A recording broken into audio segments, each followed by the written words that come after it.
with the Leo Canaan podcast, and we've had quite a few discussions. If you like what you're hearing, feel free to hit the like and subscribe button. We've got more content that we're going to keep coming. In the last few podcasts we've done, we've talked a lot about America's 250th anniversary, and we've got one more that I wanted to discuss today, kind of like a State of the Union. And I wanted to ask you, how do you feel about celebrating America's 250th, like where we're at today? I think it's important for everyone to celebrate America's July 4th, everybody that's American, as well as Juneteenth needs to be celebrated in every way imaginable, and so does the 4th. I think we have to stop falling into this narrative that's being forced on America to divide itself. Yeah. Especially with the African American community, we African Americans have had a remarkable experience in America. Yeah. And I don't mean that entirely in a good way. Yeah. But it has been a remarkable experience. A lot of negative things have happened to African Americans in this country, and you get a lot of extraordinary events and people that have come out of that struggle.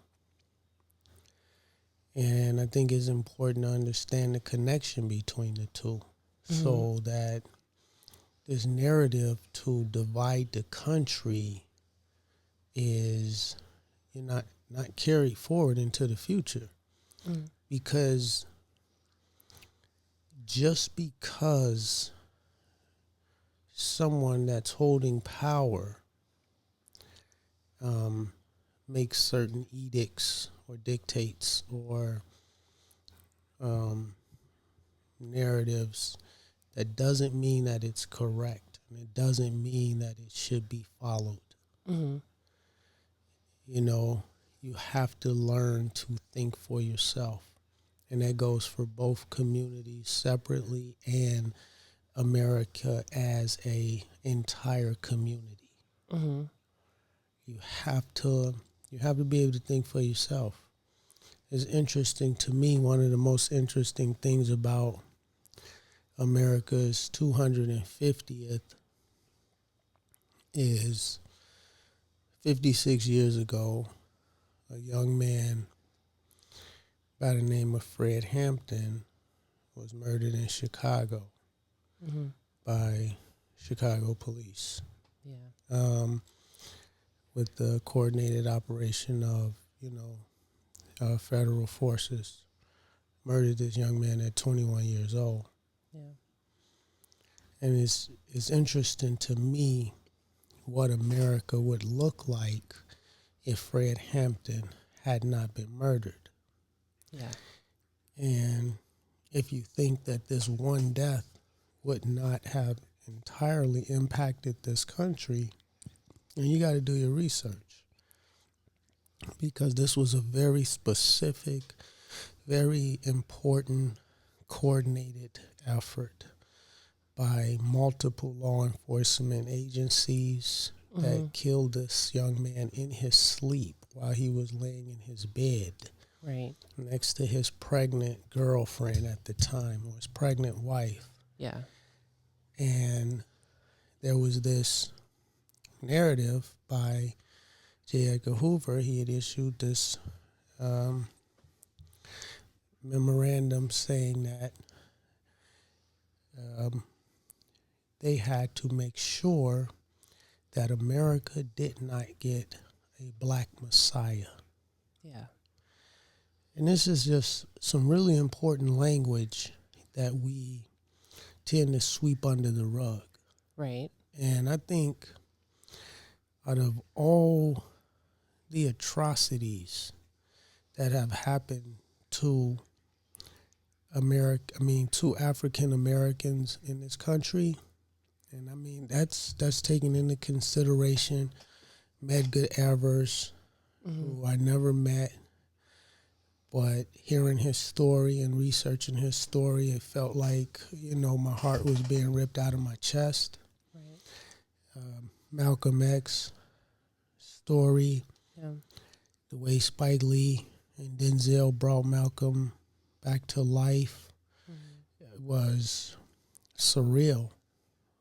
Denzel is known for being able to channel. Yeah. And there's moments in this movie that this is not Denzel Washington. Right. This is the spirit of Malcolm X. Yeah. MLK, I didn't agree with a lot of MLK's philosophy. But he was an extraordinary human being. Yeah. And he was cut down at 38 years old. 38 years old with a young family.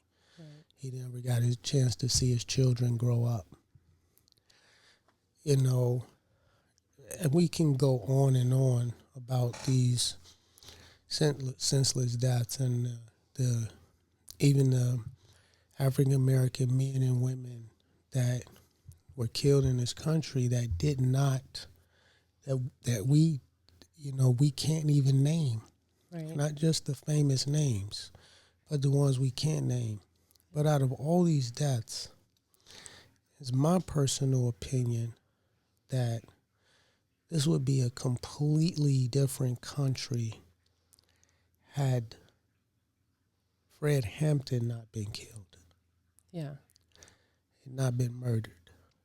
And I think to lead like credence to that, like Fred Hampton is not taught. He is not taught in school. He's not taught anywhere unless you go out and look for it. Yeah. And that's very disturbing. And he had a very unique message, which was, and, he was the chairman of the Chicago branch of the Black Panther Party, which my mother was also a member of at that time. And he was murdered before I was born, so I never met him.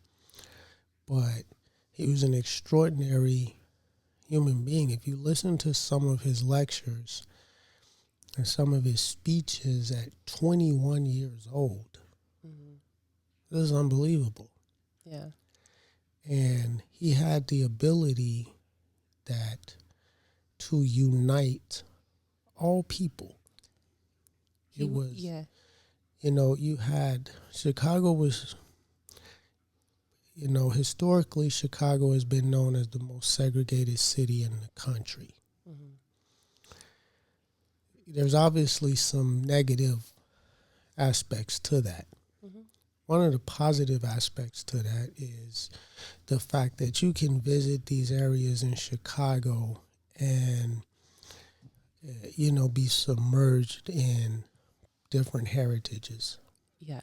Get truly authentic Foods, Yeah. truly authentic social experiences. You can go to Greek Town, you can go to Little Italy, you can go to Chinatown.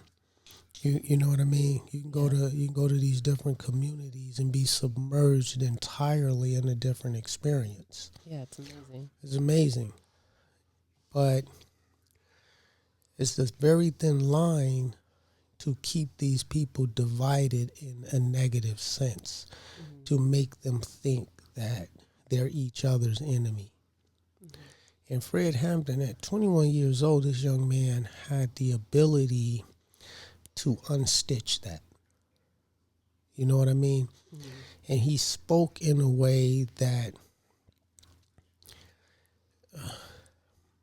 I like to compare his aura to the aura of Michael Jackson. Yeah. Yeah. He had a Michael Jackson type aura. where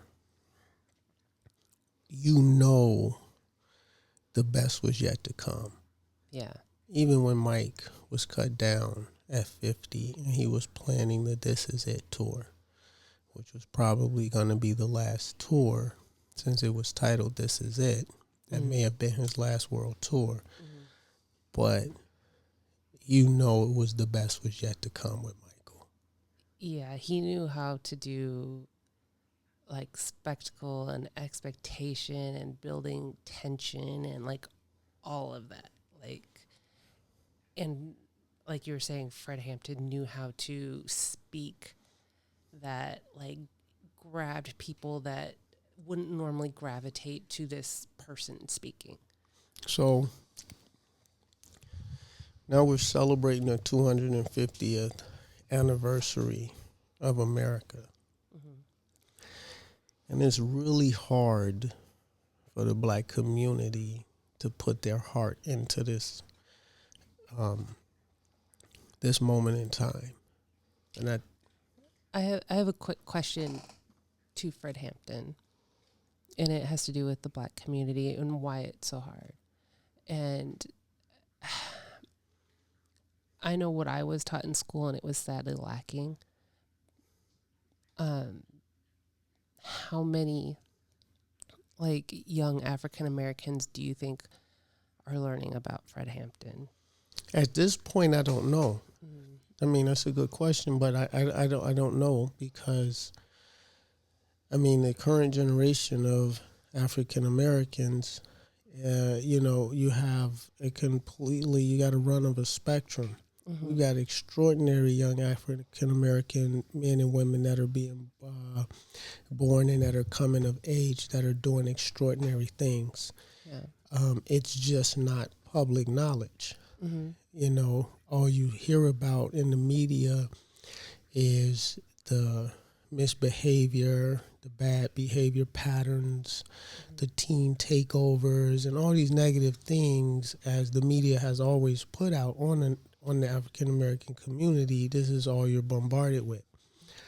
I don't know how. I do know that they just made the movie a couple years ago, The Black Messiah, and I thought it wasn't a bad movie. I thought it was a lot left on the table that could have been discussed. But how much can you ever get in a 2-hour movie? Right. Especially when you're dealing with massive personalities that made such huge impact. Right. You cannot get everything in 2 hours on their story. It's not possible. So, but with Fred Hampton, I just don't know how many of these new kids know about Fred Hampton. But yeah, that's a great question. But like I was saying, how the reason why it's so hard for African Americans to put their heart and soul in this celebration, especially during a time where we're experiencing such divisive politics. We need, and you hear me say this all the time, we need a moment of national honesty. We also need a discussion amongst the people that understand truly what the problem is in America, and a collective decision to fix it. Is America worth saving? First of all, do you believe America needs saving? Do you believe it? That is a question people need to ask themselves, because everybody don't think America needs saving. Most people, I mean, not most, but there are some people who think that America's on the right track. As obtuse as that might seem to some of us, they think America's on the right track, even though it's a deviation from everything that has made America great. We are deviating from those things and yet calling it great, and that's just hypocrisy. Yeah. We have to understand what hypocrisy is. When you know the truth, to something and you are following a lie. Right. That makes you a hypocrite as much as it makes the liar, you know. Yeah. And you can't really say that the liar is a hypocrite because he might believe that his truth his lie as a truth. But you know, you never know what a person's thinking or feeling within themselves. A lot of people believe their own bullshit. Right. There's a lot of like self-dishonesty. Yeah. And so, but we need a conversation about the solutions to the problem. And, you know, I know aside from the political situation that's happening in America, there's also a esoteric situation that's happening in America. Really? Yeah, that most Americans are not aware of. We have two Americas occurring at the same time. You see, you have an America that is, you know, first I heard President Obama not too long ago during the interview, and he was asked a question, and his response to that question was how, you know, America was founded on shenanigans and hypocrisy and lying and all these different things, and you have to understand that. But at the same time, it was founded on these things, and these men were slave owners. They started one of the greatest countries, you know, that's ever existed. One of the greatest. Yeah. And that paradox is what makes us what we are as a country.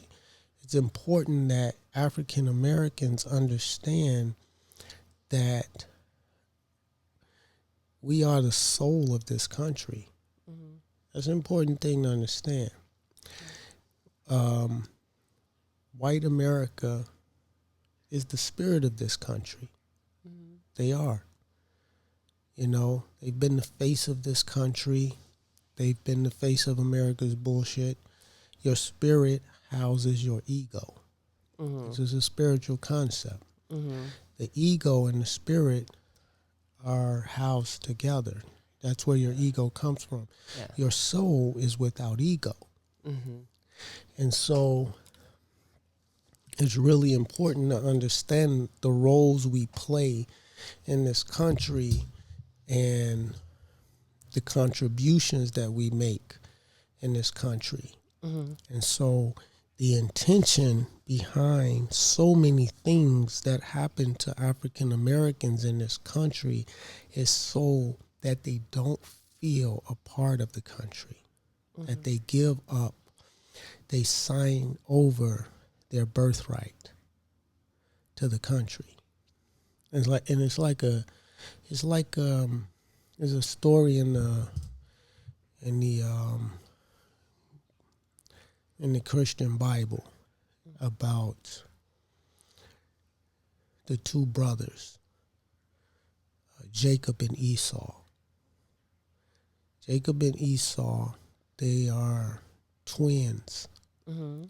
They are the sons of Isaac. Mm-hmm. I think Isaac marries one of his distant cousins, Rachel or Rebecca, one of them. Yeah. But they have twin sons, Isaac and Jacob. Mm-hmm. I'm sorry, Isaac and Jacob and Esau. Jacob and Esau are the twins. Mm-hmm. And Esau is the firstborn. Mm-hmm. Okay? Esau's mother conspires with the younger of the two twins, which is Jacob. This is the one she loves more than the other one. Mm-hmm. She conspires with her younger son to trick his father out of his birthright. Mm-hmm. Okay? So what he does is, Esau was known to be a hunter. Mm-hmm. Okay? And and he was also known to be covered in red hair. Yeah. He was red and he was hairy. He was a ginger. He was a ginger. So what his mom told him to do was his father's favorite stew, which was made by his older son Esau, he would hunt and he would make some type of a stew for his dad with his kill. Mm-hmm. And his dad loved this stew. Mm-hmm. But it was the mother that knew the recipe, I think. And so Esau would bring the kill to his mom and they would make the stew for the dad. So what the mom decided to do was she told Jacob to go in there and put this cover yourself in this gown or whatever, and because their dad was losing his sight. And she says, I'm going to make you the stew, and you go in there and give your dad the stew and pretend that you're your brother. And so Jacob does this. Mm-hmm. He goes in there and he pretends that he's his brother, and his dad gives the wrong son the birthright blessing. Mm. You see what I mean? Mm-hmm. So he effectively tricked his father. He tricked his father into giving the birthright to the wrong son. Mm-hmm. And the reason why that's important here is because African Americans are being basically tricked out of their birthright to this country. Yeah. And they're unaware of it. Mm-hmm. And it's happening in multiple ways. Mm-hmm. One is by calling yourself Black Americans, by disassociating yourself from your ancestral power, your spiritual power, your African spirituality. You're separating yourself for it. The effects of this might not show in this generation. Mm-hmm. But in a few generations, if African Americans are wholly calling themselves Black Americans, this is a concept that holds no spiritual power. Right. You're basically willfully saying that you are serfs. Mm-hmm. That's what you're doing. Yeah. You're establishing yourself as a serf class. Mm-hmm.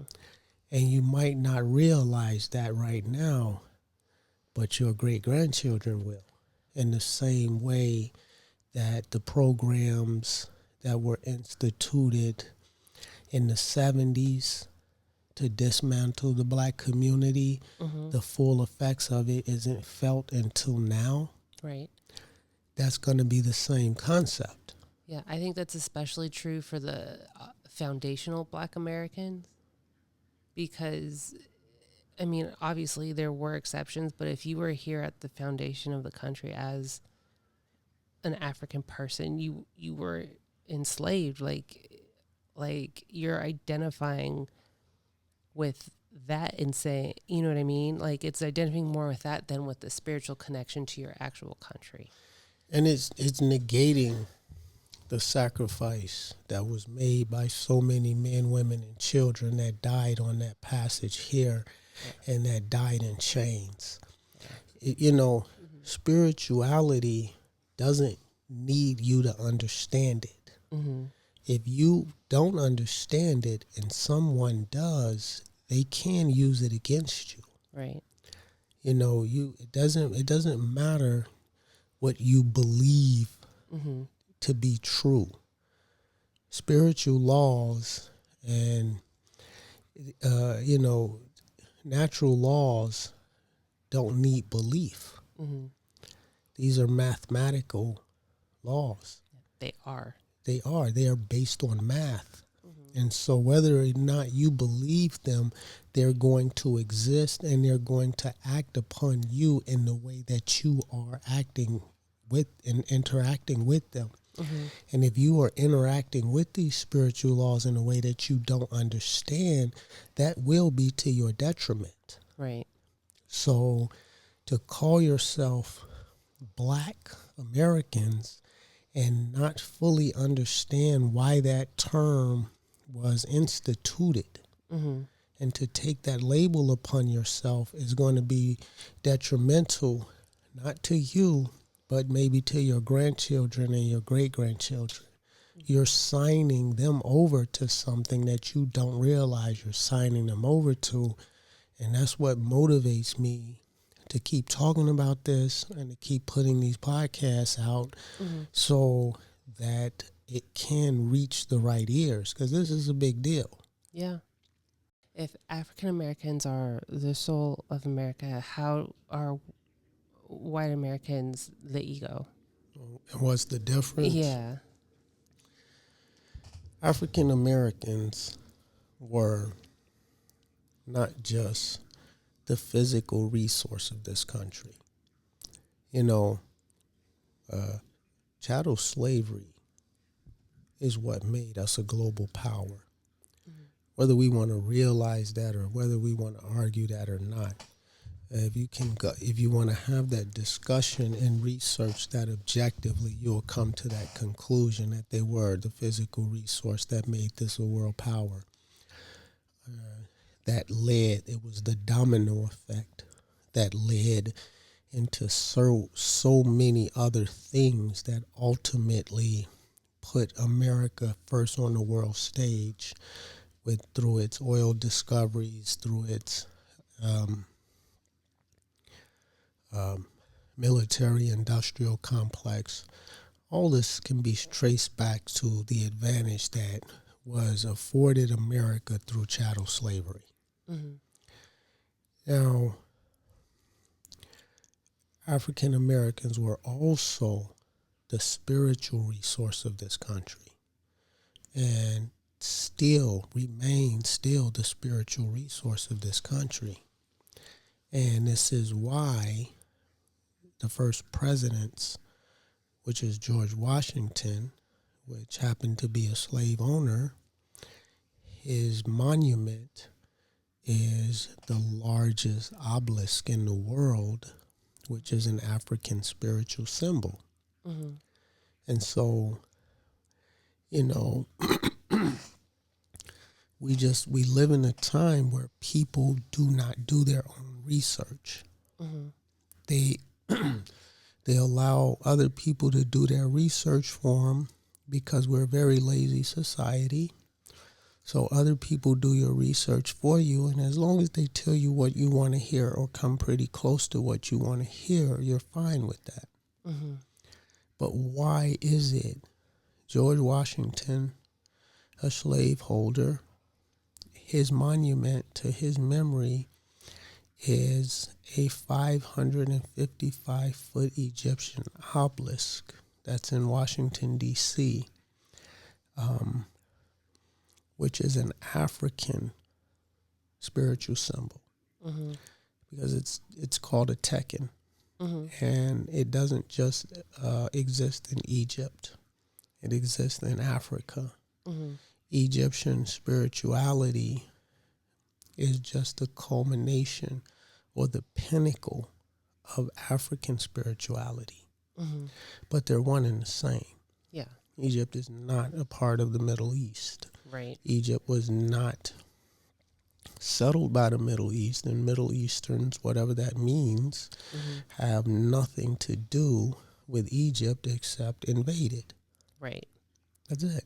Conquered territory. Just conquered territory. No different than what happened. It's like, you know, the Irish, if the Irish or the English were to come to the Americas and then, you know, claim the totem poles as their own. Right. Like, these are totem poles. Yeah. You know, Yeah. which is actually a form of an Egyptian obelisk. It is a spiritual symbol. It is just the Native American version of an Egyptian obelisk, but is what a totem pole is. Okay? And it's very important to understand what these symbols mean, how they were conceived, and what is the spiritual significance behind them. Okay? And not just dismiss it out of hand. Oh, George Washington was a Freemason. It's a Freemason thing. And then you just toss it away. Right. You know, we have to have a society that is smart enough that the leadership respects it. Mm-hmm. You see what I mean? Yeah. Because if you're just gonna elect people to represent you, and the people that represent you know that they're representing idiots, and by idiot I mean the Greek definition of idiot, which is someone that doesn't educates him or herself in the machinations of government and politics. Yeah. This is what an idiot is. Mm-hmm. Okay, this is a Greek word. Look it up. Mm-hmm. Now, if you are going to elect these people to office and they know they were elected by idiots, they're going to continue to treat you as such. Right. But if they know they were elected by men and women that's holding them to a certain standard to keep their words, and you can't come back to your constituency with all these smoke and mirrors and sleight of hand and 3-card Molly and look over there while I poot over here and all these shenanigans, then they'll stop doing it, and then the country will live up to what it's supposed to be. Mm-hmm. Now, what we're living at a point where African Americans are wholly disillusioned. Mm-hmm. You see what I mean? Yeah. By the country. Yeah. And they can't let that happen. You know, and for the African Americans that sit at the top of society, we can't just sit and not feel an obligation to the rest of our culture. Mm-hmm. You have to feel an obligation to educate your culture. Mm-hmm. And I understand wholly why there's a degree of silence. Mm-hmm. You see what I mean? Yeah. Because there's a breakthrough process that has to occur. Mm-hmm. And that shell has to break, that eggshell, for that chick to survive. That eggshell has to break from the inside. Right. You know what I mean? Mm-hmm. And then that person can ascend. But at what point do we say there's too much unfairness in the system? Mm-hmm. That we're losing a copious amount of talented individuals because the system is beyond unfair. Mm-hmm. It's not just about pressure makes a diamond anymore. Mm-hmm. You know, Yeah. you need a certain amount of pressure to make a diamond. You know, but at one point is the pressure an unfair factor that you're crushing all potential diamonds out of existence? Yeah. Well, at what point can we expect a break in the ego of America? You know what I mean? Because the ego is creating this. The ego, you know what I mean? So how do we get to that breaking point so we don't, you know, crush things out of existence and dim, you know, the potential of America? Because I think we always hope for like the best potential of the country, but sometimes, you know, personally, like you need an ego break. There needs to be a breakthrough. I think that's what's happening. You got, you've got white men and women that are standing up to this buffoonery. Mm-hmm. Do we need more? We need Always more educated white men and women that are fearless, that stand up to this buffoonery, this tomfoolery, because it was created by whiteness. Mm-hmm. So it has to be corrected by whiteness. But that does not mean that African Americans cannot participate in that. Okay? You have throughout the African American experience, there has always been white men and women that have participated wholly in on the side of African Americans, in many cases to the detriment of themselves and their families.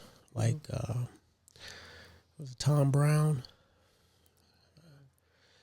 helped start the Civil War? Oh yeah.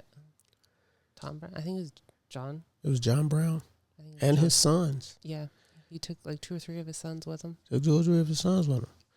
Went out there, do everything, and just, died in battle to help get that war started.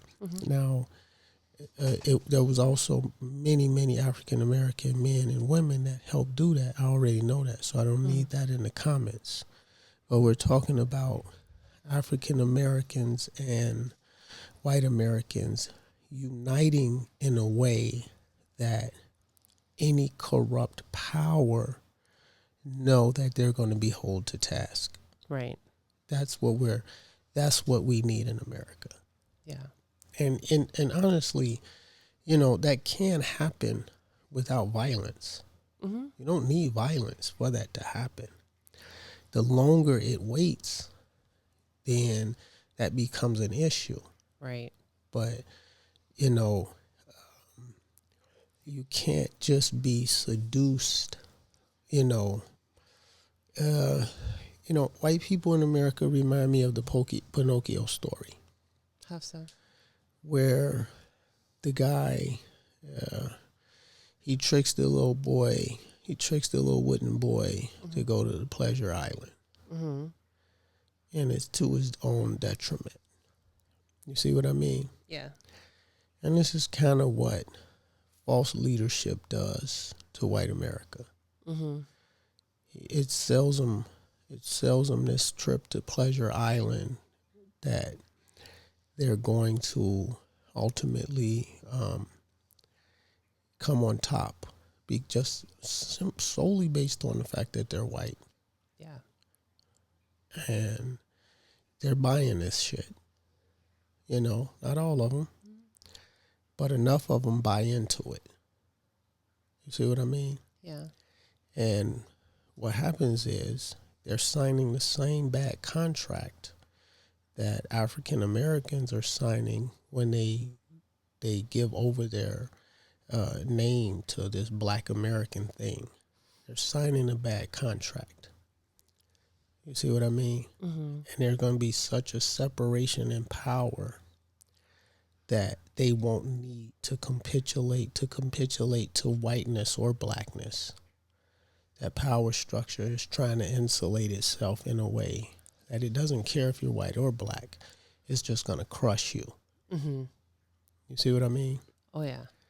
And it is what a dystopian society looks like. Yeah.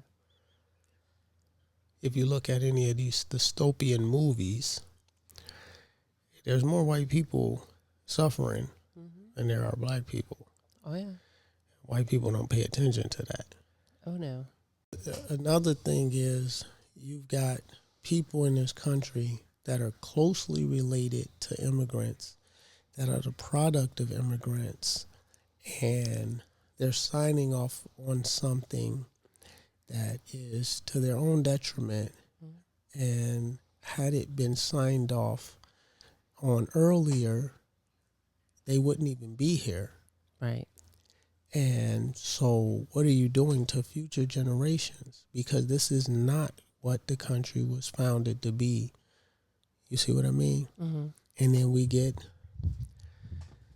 I think that one of the biggest things that causes separation is the way we view, as an African American community, the way we view Frederick Douglass's speech.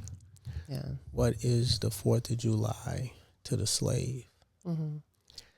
And somehow that's been contorted to mean that African Americans in this modern age should not celebrate the 4th of July. That's not what he meant at all. When he gave that speech, it was during slavery. Yeah, it was like 1843. Yeah, it was during slavery that he gave this speech. You see what I mean? How many of your ancestors would have wanted to celebrate that holiday had they not been slaves? Right. You see what I mean? Yeah. So you know, if you frame your narrative to say, I'm not going to celebrate a certain holiday because when that holiday was instituted, my people were slaves. How that translates in spiritual laws is that you still see yourself as a slave. Right. Yeah. That's how that translates. Yeah. That means you are identifying with their chains, and you're not celebrating their freedom and the fact that you are their descendants and you have the ability to celebrate and do things that they could not do. That you are free. Yes, you choosing to say, oh, I'm not going to do this because they couldn't do it or they didn't do it. Well, they didn't do it or couldn't do it because they were slaves. So by saying that you won't do it now, whether you realize that's how it is, it makes sense in spiritual laws. It doesn't matter what you understand. It's the spiritual law. Yeah. That means you are identifying with their slavery, not with their freedom. Right. That's extremely important to understand. And it's extremely negative. Like, if you put in that context, it's like, holy shit. You know, like, people who don't think that they identify with victimhood but do that, that's exactly what it is. Yeah, of course, you're identifying with victimhood, but you don't realize that's what you're doing. Right. Nobody should be celebrating the 4th of July more than African Americans. Right. Nobody should be celebrating Juneteenth more than African Americans. As a community, African Americans should be celebrating both of these. Like, we got two extraordinary holidays. Right. Now, imagine if African Americans took the front seat in celebrating the 4th of July. And it was a huge celebration amongst the African American community to celebrate the 4th of July. Who do you think that would piss off the most?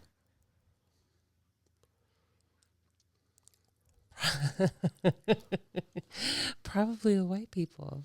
No, I don't know. No, not white people. Who? Just the racist. The racist. Yeah. Not white people. Not all white people are racist. No. You gotta be careful with white people. Yeah. But they're not all racist, and it's not. Yeah. It's just like all. If you've got, in the black community, we got a problem with coons, which is black people that don't realize they're black, right, and they side with the oppressor. You know what I mean? If you see this other people as your oppressor, that's who they side with. You know? Yeah. It's like the little boy in the Nat Turner story by Nate Parker. It's the Nat Turner story. Yeah. You have a sequence in there that involves this the little black boy when they plan the escape. And you got a little black boy that actually turns everybody in, foils the whole plan. Yeah. That's what a coon is to the black community, to the African American community. Okay? Now, on the other side of the track, you got the white community, and you have white people that wholly and genuinely see through racist ideology. Yeah. They're not intimidated to share life, to share success, and to share arts and commerce and living spaces and neighborhoods with black people, with African Americans. This doesn't disturb them or perturb them. Mm-hmm. They think that this is the gift of America, to be able to have this shared African American experience. Mm-hmm. And so they'll do anything they can to support the black community. So then you get people in there that try to even disconnect that. Yeah. Remember, Malcolm X movie. There was a moment in his movie where before he goes to Mecca in Egypt, mm-hmm. he's under the influence of Elijah Muhammad, and he says that, the college girls, he's going to visit a university, and the college girls come up to him and, tell him, we understand the African American struggle, and if there is anything that we can do to participate and help with the African American struggle, we want to be a part of it, and we want to make changes in our country. Mm-hmm. What can we do to participate? And Malcolm X says nothing. Mm-hmm. That's a low watermark for a great man. Right. Okay, and if you can't see that, then, you have to be able to see things objectively. Mm-hmm. That is a low watermark for a very, very great man. Mm-hmm. And when he comes back from Africa, when he comes back from Saudi, he immediately changes that. Mm-hmm. He says that when I was in Saudi, when I was visiting Egypt, I saw white brothers, black brothers, brown brothers, red brothers, all together. Right. Worshiping in peace all together. Yeah. And then he comes back to this country with a changed perspective and a changed ideology. Right. So to keep the community separated, where they don't want to assist and help each other, they don't want to, be a part of each other's story, that's going to create a problem in the long term mm-hmm. for our descendants. Yeah. And we're getting to a point where we're just becoming more and more divided in this way at this particular moment. Mm-hmm.